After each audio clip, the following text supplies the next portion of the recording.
चलिए, hello. Now we are going to discuss some other concepts about reactor. Okay.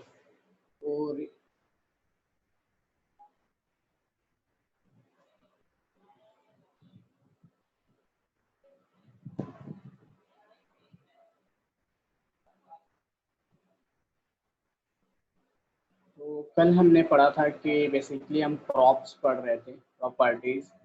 हम कैसे एक state एक पेरेंट कंपोनेंट से चाइल्ड कंपोनेंट में हम प्रॉपर्टीज भेज सकते हैं, सेंड कर सकते हैं। जैसे कि product name Apple, price 60 and quantity 4 रखा था। इसके साथ क्या हुआ था कि जब हम प्रोडक्ट पे जा रहे थे, प्रोडक्ट पेज पे, चाइल्ड वाले प्रोडक्ट पेज पे, this is the product page, और इस प्रोडक्ट पेज में हम आराम से उसे एक्सेस कर पा रहे थे। उसकी title, number of elements and the quantity, whatever the quantity is. Okay. Now it does not work because React में आपको या तो एक्सप्रेशन लिखने पड़ते हैं अगर आपको नंबर देना है तो, अदरवाइज ऐसे काम नहीं करेगा।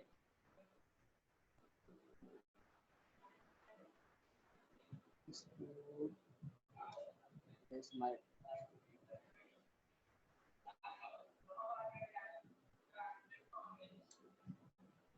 तो यहाँ पे अगर हम इसको व्यू करें यहाँ पे तो ये सेम चीज है, बट देखिए यहाँ पे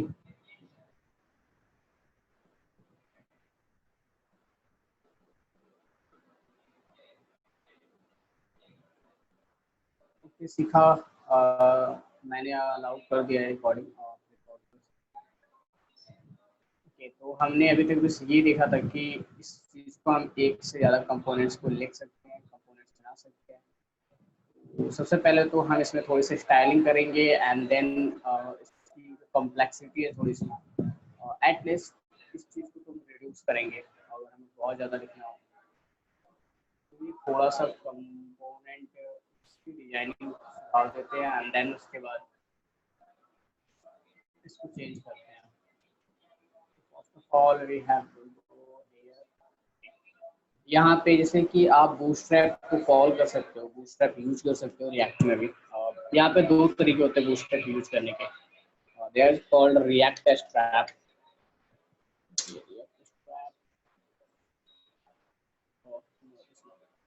npm js, तो आप इसको भी यूज कर सकते हो रिएक्ट स्ट्रैप। मुझे सिर्फ इसकी एक फाइल चाहिए थी, ये वाली लिंक, दैट्स इट, कि मैं यूज कर सकूँ। देखिए यहाँ पे आपको डिपेंडेंसी इंस्टॉल करने की ऑप्शन होती है, तो ऐड डिपेंडेंसीज, और हमें डिपेंडेंसी चाहिए bootstrap. Okay, this is the highly popular. ये हमारे पास बूटस्ट्रैप डिपेंडेंसी इंस्टॉल हो गई है, 4.5.2 है। okay. अब हम इसको अगर हमें यूज करना है तो हमें ये एड्रेस चाहिए होगा, कॉपी करते हैं एंड देन वो, और जिस फाइल में भी हमें चाहिए उस फाइल में इसको पेस्ट कर सकते हैं। दैट्स import, नॉर्मल जो css फाइल इंपोर्ट करते हैं, import this and control।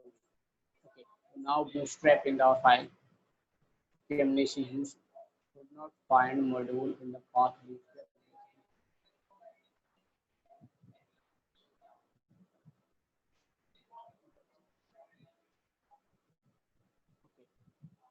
यहाँ पे लास्ट में ये लेना चाहिए, ये भी लेना चाहिए, अब मिलेगा इसे bootstrap में।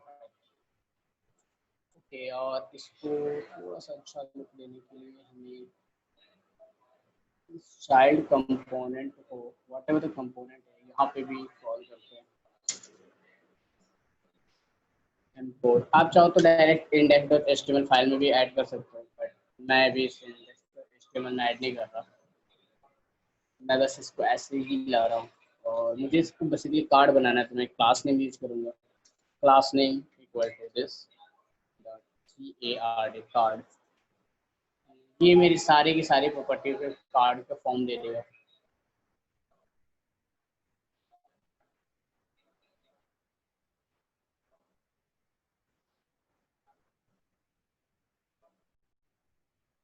cannot see it. Let me see. I think this is the card. और अगर मुझे इसको थोड़ा सा और चेंज करना है कार्ड को, तो सबसे पहले तो मैं स्टूडियो टैग में लास्ट नेम इक्वल टू बस कंटेनर, ओके, और टेक्स्ट सेंटर, इसी तरह और कार्ड्स बेसिकली एक से एक कार्ड है, और हम इन कार्ड की विड्थ भी स्पेसिफाई कर सकते हैं basically. What are the width, हम यहाँ पे एक छोटा सा डिजाइन स्टेटमेंट बनाते हैं, let design equal to this, design में विड्थ सेट करनी है तो इंडेंटेशन होनी चाहिए, और विड्थ हम रख सकते हैं 15 rem, और ये भी स्ट्रिंग होनी चाहिए, that is very important. Okay, तो आप इस डिजाइन को आप इसकी स्टाइल टैग में ऐड कर सकते हो।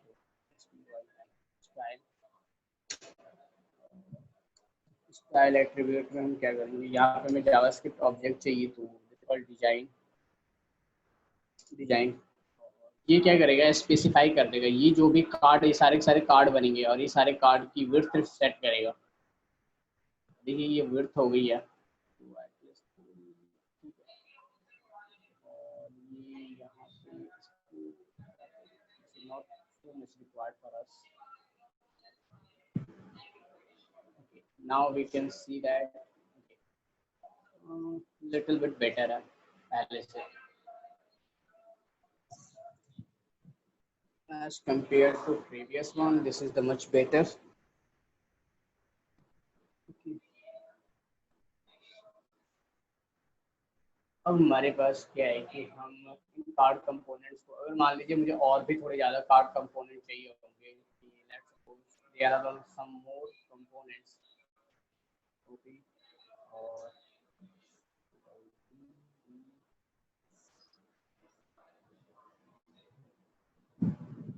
ओके, और मैं इसको चेंज भी करना चाहूँ तो वो भी देखिए यहाँ पे क्या है कि मुझे जितने ज़्यादा कंपोनेंट चाहिए वहाँ पे मुझे उतनी बार यहाँ पे रिपीट करके लिखना पड़ रहा है। हम क्या करेंगे, sir repetition is not so good. हम प्रिंसिपल क्या कहते हैं, डेवलपिंग में ये प्रिंसिपल होता है ना कि आप किसी चीज को रिपीट मत करिए, ज़्यादातर अगर रिपीट करना है तो या तो आप लूप के थ्रू कुछ कर दीजिए, लूपिंग कर दीजिए, वो बेटर हो जाएगा। हम भी यही करेंगे, हम इतना लिखने की जगह पे हम सिर्फ वन सिंगल स्टेटमेंट लिखेंगे और उसको ही लूप करेंगे। ऑफ कोर्स जावास्क्रिप्ट पे कई सारे मेथड्स हैं, बट हम जिस मेथड को यूज करेंगे दैट्स कॉल्ड मैप।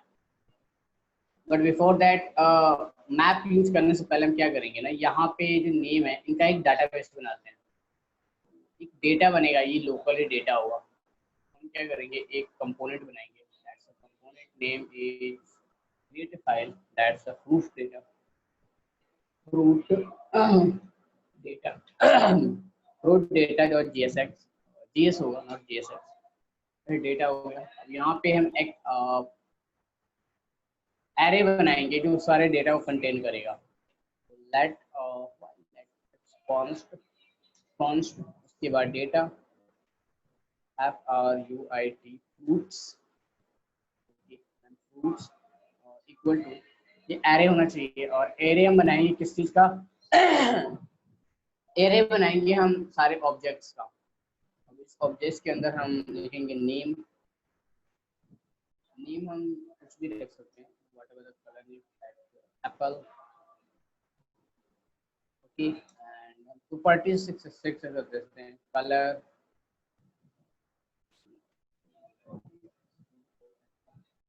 और कलर हम रख देते हैं रेड। ये एरर इसलिए यहाँ पे रेड कलर शो कर रहा है क्योंकि यहाँ पे आपको कॉमा लगाना पड़ता है। फिर प्राइस है, प्राइस तो इंटीजर होगा तो इंटीजर में लिखते हैं लाइक 58 नॉट 60। ओके, तो हमारे पास ये है, हम इसको ही रिपीट करके कई सारे मतलब डेटा सेट है। ये देखिए एक्चुअल में जब हम अभी टेस्टिंग फेज में हम इसको ऐसे ही लिखेंगे, लेकिन अगर हमें जब एक्चुअल काम करना हो तो इस चीज़ को हम डेटाबेस से लाएंगे। जैसे मोंगोडीबी था, मोंगोडीबी से हम इसको फेच करेंगे, हमें मतलब एक फाइल बनाने की जरूरत नहीं पड़ेगी, पूरा पूरा मोंगोडीबी से फेच करके डेटा लेके आएंगे। ये हम सिर्फ अभी के लिए कर रहे हैं, नॉट, ये बहुत ज़्यादा प्रैक्टिस, अच्छी प्रैक्टिस नहीं की जाती है। इन फ्यूचर में इसको ना डेटा को अलग जगह से लेके आएंगे। ऑरेंज का कलर होता है ऑरेंज, और इसकी प्राइस समथिंग अराउंड 50। उसके बाद एप्पल के बाद एनीथिंग लाइक बनाना, ये हो गया कलर एलोइस, हेलो की प्राइस तकरीबन 45। हैं कुछ और नेम, और क्या रख सकते हैं, what we can, some other fruits, grapes, grapes, grapes, grapes होते हैं green, green, price तकरीबन 60, then blackberries, blackberry are black, black, okay, हमारे पास एटलीस्ट इतना डेटा सेट बन गया, काफी है। अब हम क्या करेंगे, इसको एक्सपोर्ट कराएंगे जैसे नॉर्मल अपने कंपोनेंट्स को कराते थे। This is the export and then default,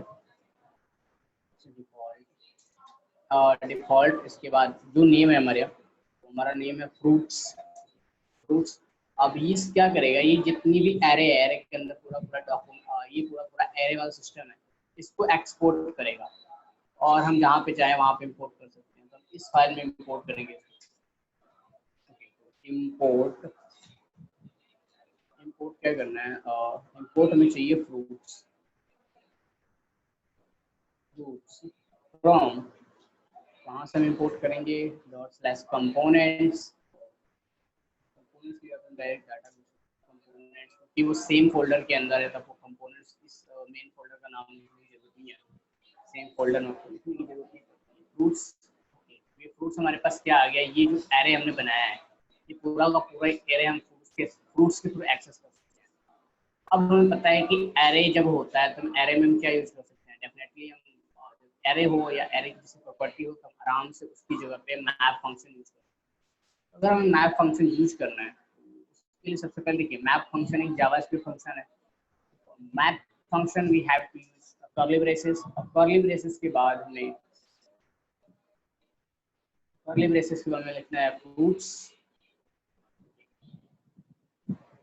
लिखते हैं यहाँ पे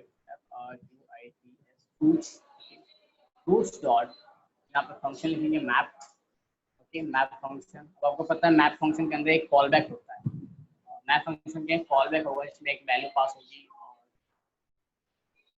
कॉल बैक फंक्शन है, बट एक ही वैल्यू पास हो रही है, तो हम सिर्फ एक ही वैल्यू एक्सेस करना चाहते हैं, तो इसलिए हम कर्ली ब्रेसेस नहीं लगाएंगे। ये पैरामीटर है फ्रूट्स, एरो फंक्शन यूज कर रहे हैं हम यहाँ पे। इसके बाद हम क्या करेंगे, यहाँ पर रिटर्न कीवर्ड लिखेंगे, टर्न, इसमें क्या रिटर्न कराएंगे, ये जो हमारा पूरा का पूरा प्रोडक्ट है,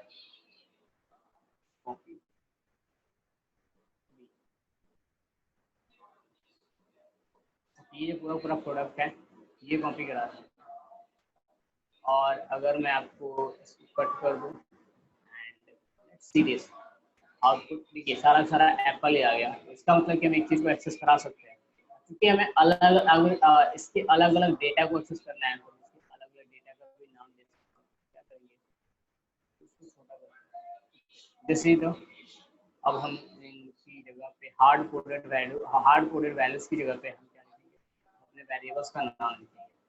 तो जैसे प्रोडक्ट नेम है, तो उसकी जगह पे हम क्या लिखेंगे, और फ्रूट्स, सॉरी छोटा रखते हैं, एक फ्रूट को हम एक्सेस कर रहे हैं, ये जो फ्रूट होगा इसकी एक डेटा के बराबर होगा, इस पूरे इसके एक डाटा, फिर अगले बार रिपीट होगा जो मैप में, तो इसके बराबर हो जाएगा, फिर इसके बराबर हो जाएगा, ऐसे करते करते बार बार रिपीट होगा।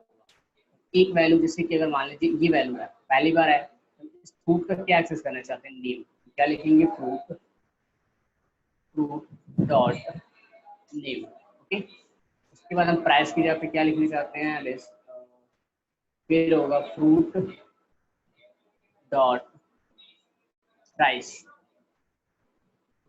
एंड क्वांटिटी की जगह पे क्वांटिटी हटाते हैं, कलर लिखते हैं,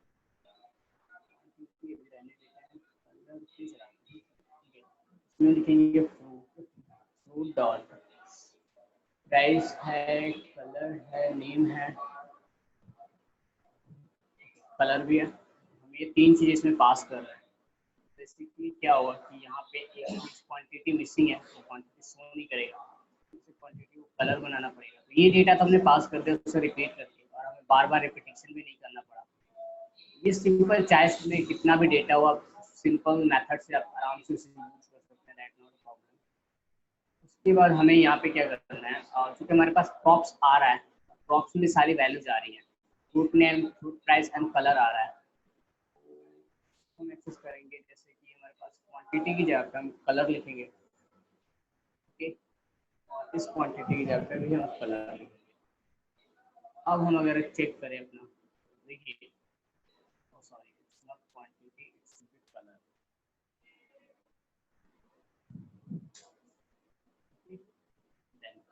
एप्पल, एप्पल रेड कलर का, ऑरेंज प्राइस एंड ऑरेंज, के बाद banana price 45 and colour yellow, grapes price 80 and green.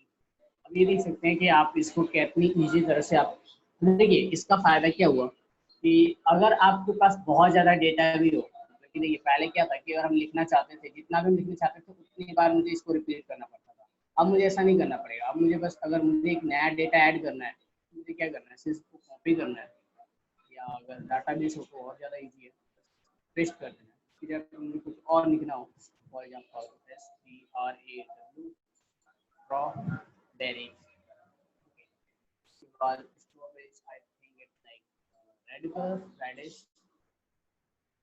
और इसकी प्राइस अराउंड 1, ओके। तो देखिए वहाँ पे स्ट्रॉबेरी ऐड हो चुकी है, आपको इसकी ज़रूरत नहीं है, मतलब कि अगर आप बार बार प्रोडक्ट लिख के और उसमें बार बार वैल्यूज पास करने की जरूरत नहीं पड़ेगी। ये बेटर है कि अगर आपके पास जितना मर्जी डेटा हो, कोई फर्क नहीं पड़ता, ये बार बार उसको रिपीट कर सकता है और उसको वैल्यूज को प्रिंट कर सकता है हर बार मैप। ये काफ़ी ज़्यादा आपके काम को आसान करने के लिए है, ये आपके टास्क को काफ़ी ज़्यादा इजी करने के लिए और एक्सेसिबल करने के लिए हो जाएगा। ओके, तो अगर लेट्स इंस्पेक्ट समथिंग, तो देखिए हमारे पास क्या होगा, कंसोल पे जाएंगे और जितनी बार ये रिपीट होगा, अगर मैं इसके कार्ड, ये एक कार्ड, दो कार्ड, तीन कार्ड, चार, पाँच, छः, सारी सारी वैल्यूज के लिए कार्ड है, इस कार्ड को, फिर इस कार्ड को, इस कार्ड को, सारे कार्ड्स को आप देख सकते हैं, इसने इस बार को रिपीट कर दिया और आपको इतनी बार लिखने की जरूरत भी नहीं पड़ती, इससे थोड़ा बेटर है। बट अगर आप इसके कंसोल को देखेंगे तो यहाँ पे आपको एक एरर दिखेगा, that's called each child in a list should have a unique की प्रॉपर्टी। अभी ये एरर ऐसा एरर है कि आपको रिएक्ट में क्या होता है कि अगर आप जितनी बार में प्रोडक्ट लिख रहे हैं तो उनको यूनिकली पहचानने के लिए हर किसी की एक आईडी होनी जरूरी है। आप कुछ भी आईडी दे सकते हैं आपके पास, but they should be unique. Unique होनी चाहिए कि हर एक प्रोडक्ट को आपको इजीली एक्सेस करता है, चाहे ये एप्पल को एक इजीली, और इस कंपोनेंट को इजीली, इस कंपोनेंट को इजीली। इसीलिए हमारे पास क्या जरूरी है कि सबकी एक आईडी अलग, यूनिक आईडी होना जरूरी है। इसलिए ये क्या करता है, रिएक्ट आपको एक एरर देता है। तो इसके लिए आपके पास दो तरीके, या तो आप इंडेक्सिंग दे सकते हो, पर इंडेक्सिंग डेप्रिकेटेड है, आप इंडेक्स को कभी मत पास करिए ये मतलब आईडी के रूप में। तो हम क्या करेंगे, इसमें हम कस्टम देंगे। बेसिकली आईडी क्या होती है कि जैसे कि हम मोंगोडीबी में देखते हैं कि आईडी अपने आप ही जनरेट होती है, तो जब हम मोंगोडीबी यूज करेंगे तब वहाँ पे जरूरत नहीं पड़ेगी आईडी, हम उसकी आईडी डायरेक्टली यूज कर लेंगे। और लेकिन अभी के लिए हम आईडी पास कर रहे हैं मैनुअली। अब मुझे हर एक कंपोनेंट में एक आईडी देनी पड़ेगी।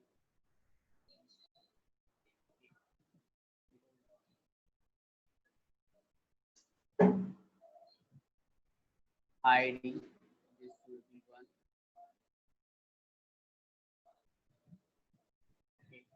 पहले की 1 आईडी है, दूसरी की मैं दे देता हूँ 2, तीसरे की 3, इसकी 4, इसकी 5 एंड देन लास्ट 6। ये आईडीज क्या होगी कि अगर मैं इस आईडीज को यूनिकली रिप्रेजेंट करूँ फॉर्म कंपोनेंट में, तो मैं इसकी आईडी पास करूँगा यहाँ पे, और आपको प्रॉप्स में एक्सेस करने की भी जरूरत नहीं है इस आईडी को। बेसिकली कीज होती है, that's called keys. Keys equal to, ये रिएक्ट के लिए चाहिए होती है, आपको कंपोनेंट के लिए जरूरी नहीं है। It should be fruit dot id।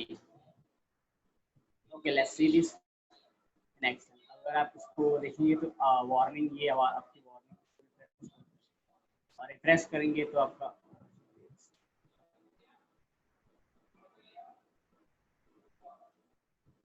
की है ना, और मैं इसको रिफ्रेश करूँ अब देखेंगे कि यहाँ पे जो एरर था, एरर नहीं है अब, और हमारे पास एरर चला गया एरर, और हम अपनी वैल्यूज को एक्सेस कर सकते हैं। इसके चाहे तो आप इस पे बहुत सारे कार्ड का कंपोनेंट बना सकते हैं। अगर मैं यही चीज़ नॉर्मल CSS या वेब में करता तो मुझे हर एक कार्ड कंपोनेंट बनाना पड़ता, उसको रिपीट करके लिखना पड़ता, उसकी वैल्यूज पास करनी पड़ती। बट यहाँ पे चीज़ें ईजी हो जाती है कि आप एक बार बस मैथ फंक्शन के अंदर एक प्रोडक्ट, उसमें आप डिफरेंट प्रॉप्स पास करके उसकी वैल्यूज को कंट्रोल कर सकते हैं। इसलिए रिएक्ट काफ़ी बेटर हो जाता है जहाँ पे आपको रिपीटिशन करनी होती है। और इसको कहते हैं रीयूजेबल कंपोनेंट्स, कि आपने एक बार ये कंपोनेंट बना दिया, चाइल्ड कंपोनेंट आपने एक बार बना दिया, अब आप क्या कर रहे हो, उसको बार बार इस मैथ फंक्शन के अंदर यूज कर रहे हो। ये इवन की डाटा पास करते हुए अलग अलग टाइप से आप उसको यूज कर रहे हो। They are called reusable components. And reusable components आप कह दो कि रिएक्ट के ना हार्ट है। रिएक्ट का रिएक्ट जेएस के सबसे मेन फीचर्स में से एक होता है कि रीयूजेबिलिटी। देखिए, कंपोनेंट बेस्ड होना चाहिए and encapsulated component that manage their own state as a component make simple use. यहाँ पे ये कहता है कंपोनेंट बेस्ड होने के चलते फायदा ये होता है कि आप इस कंपोनेंट्स को एक बार बनाओ, उसे बार बार यूज कर सकते हो। रीयूजेबिलिटी के चलते ये काफ़ी ज़्यादा फेमस है एंड काफ़ी बेटर परफॉर्मेंस के साथ आता है।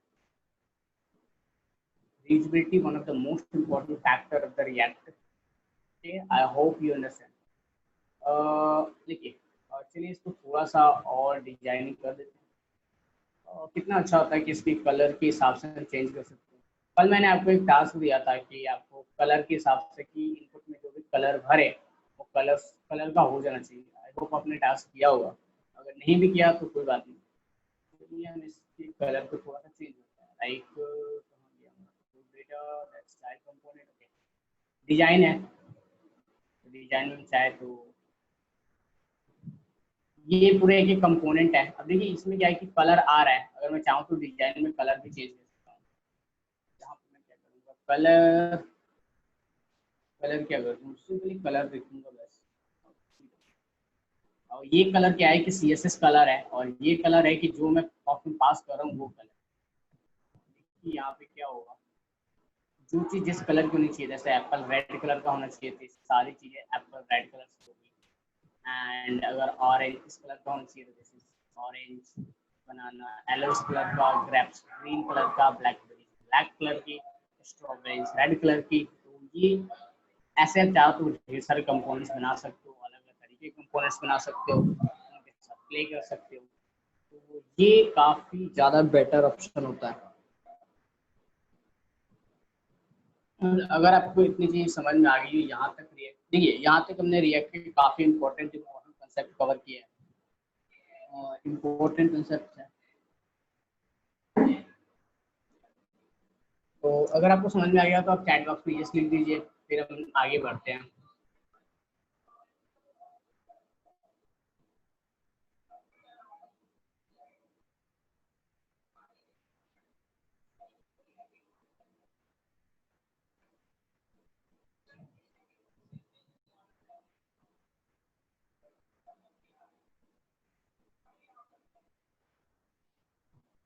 चलिए, अच्छी बात है, वैसे वेरी गुड, समझ में आ गया।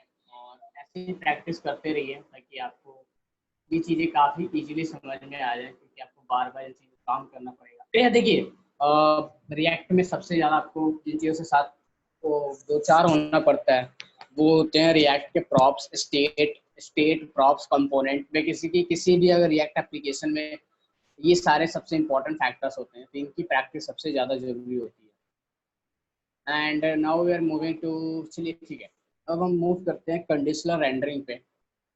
कंडीशनल रेंडरिंग वहाँ पे जरूरत पड़ती है जहाँ पे आपको ऐसा लगता है कि हाँ, अगर आप कुछ चीज़ों को हाइड करना चाहते हैं और कुछ चीज़ों को मतलब शो करना चाहते हैं, उस केस में आपको ज़रूरत पड़ती है कंडीशनल रेंडरिंग की।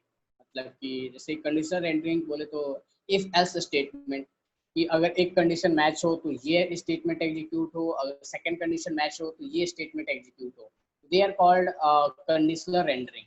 कंडीशन के हिसाब से हम इसे रेंडर करेंगे कि ये कंडीशन अगर सेटिस्फाइड होती है तो हम इसे रेंडर करेंगे, अगर कंडीशन सेटिस्फाइड नहीं होती है हम उस कंपोनेंट को रेंडर नहीं करेंगे।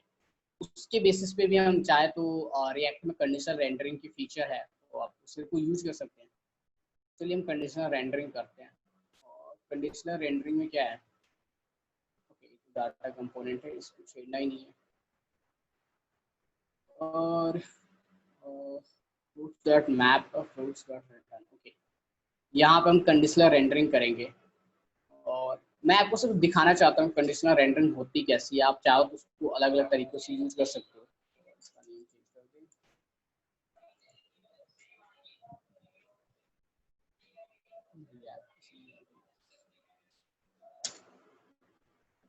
ओके, वो आप चाहो तो इसकी अलग तरीके से भी यूज कर सकते हो। तो हम तो बस नॉर्मली इसको यूज करना चाहते हैं, बस कंडीशनल रेंडरिंग में आपको शो करना चाहता हूँ कंडीशनल रेंडरिंग होती क्या है। ओके चलिए देखते हैं। इफ इसमें कंडीशन सिंपली है जैसे हम नॉर्मल अपनी जावास्क्रिप्ट में कंडीशन करते थे। If the condition match, if the true, अगर ट्रू होगा तो एक कंडीशन चलेगी इसके अंदर की, अगर ये फॉल्स होगा तो दूसरी कंडीशन चलेगी। ये दो कंडीशंस हैं, ये कंडीशन चलेगी अदरवाइज ये कंडीशन चलेगी। देखिए हम एक नॉर्मल कंडीशन बना रहे हैं, बाय द वे इतनी ज़्यादा जरूरी भी नहीं, बट ऐसे बना रहे हैं। कंडीशन ये है कि अगर प्राइसेस, इनकी प्राइसेस के ऊपर कंडीशन बना सकते हैं बिकॉज दे आर इंटीजर्स। ये है कि देखिए जिनके दाम अगर 80 रुपये से ज़्यादा हैं एंड 80 या 80 70 से अबव हम उनको शो नहीं करेंगे, और जिनके दाम 80 से डाउन है उनको हम शो करेंगे। और इसका उल्टा भी कर सकते हैं, और ये बस मैं आपको शो करने के लिए कर रहा हूँ, दे आर नॉट कंपल्सरी। देखिए यहाँ पे इफ कंडीशन है, इफ कंडीशन में क्या लिख सकते हैं, फ्रूट की प्राइस, फ्रूट डॉट की जो प्राइस है, प्राइस प्राइस किसकी होनी चाहिए, ज़्यादा होनी चाहिए, एटलीस्ट 70 रुपीज़ से ज़्यादा होनी चाहिए। तो हम क्या करेंगे, 70 रुपीज़ से ज़्यादा है, ओके लेस देन 70 होनी चाहिए, तो हम इसे शो करेंगे, मतलब कि प्रोडक्ट रिक्वायरमेंट सेंड करेंगे कंट्रोल, ठीक है। और अगर नहीं होती है तो हम कुछ भी रिटर्न नहीं करेंगे, दैट रिटर्न नल। ओके, तो ये चीज़ है कि देखिए कंडीशनल रेंडरिंग के बेसिस पे अगर ये कंडीशन सेटिस्फाई होती है तो इसे रेंडर करिए, अदरवाइज नहीं करिए। अगर आप ध्यान से देखोगे तो यहाँ पे सिर्फ वही कंपोनेंट्स रह गए हैं जिनकी प्राइसेस लेस देन 17 है, प्राइस 16 है इसलिए यहाँ पे है, ऑरेंज की 50 है तो यहाँ पे 45 45 है तो यहाँ पे है, और यहाँ पे 60 है तो यहाँ पे है। ये होती है conditional rendering, but there is a better feature than that कि हमें इतना कोड लिखने की भी जरूरत नहीं है कंडीशनल रेंडरिंग में। रिएक्ट में या कहिए कि नॉर्मल जावास्क्रिप्ट में एक फीचर होता है दैट्स कॉल्ड, मैं आपको बताता हूँ, that's called ternary operator.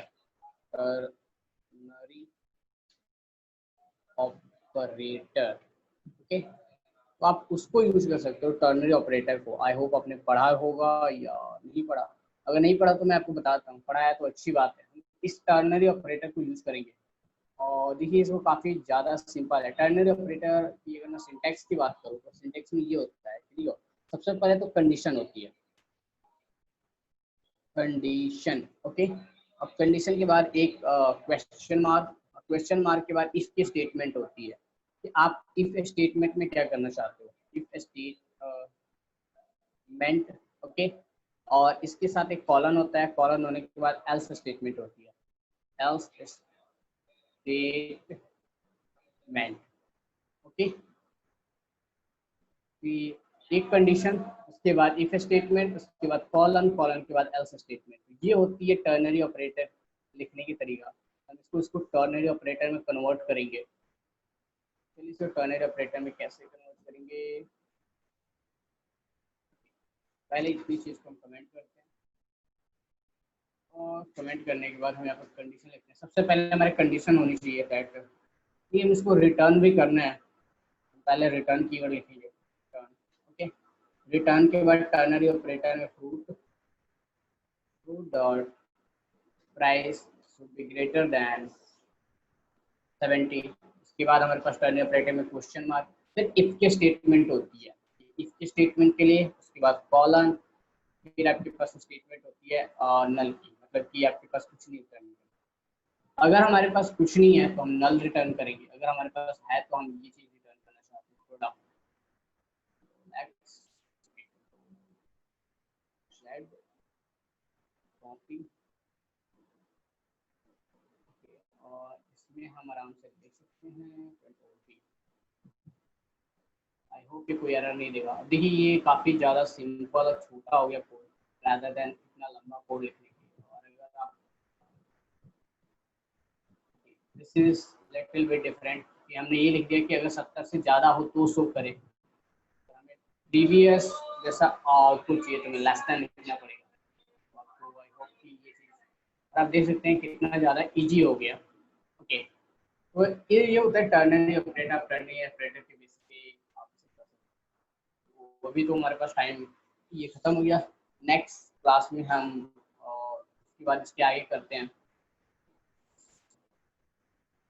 If statement. तो आई होप कि आपको टर्नरी ऑपरेटर और इसका यूज समझ में आएगा। इसके आप कई सारे कंसेप्ट में लिख सकते हैं। आप चाहो तो नल के अंदर भी कई सारे तरह के स्टेटमेंट लिख सकते हो जो आपके मतलब वो कंडीशन सेटिस्फाई ना होने पर नल की जगह पे वो चीज़ हो सकता है कि आप कोई और कंपोनेंट शो करना चाहते हो, ये भी पॉसिबल है कि आप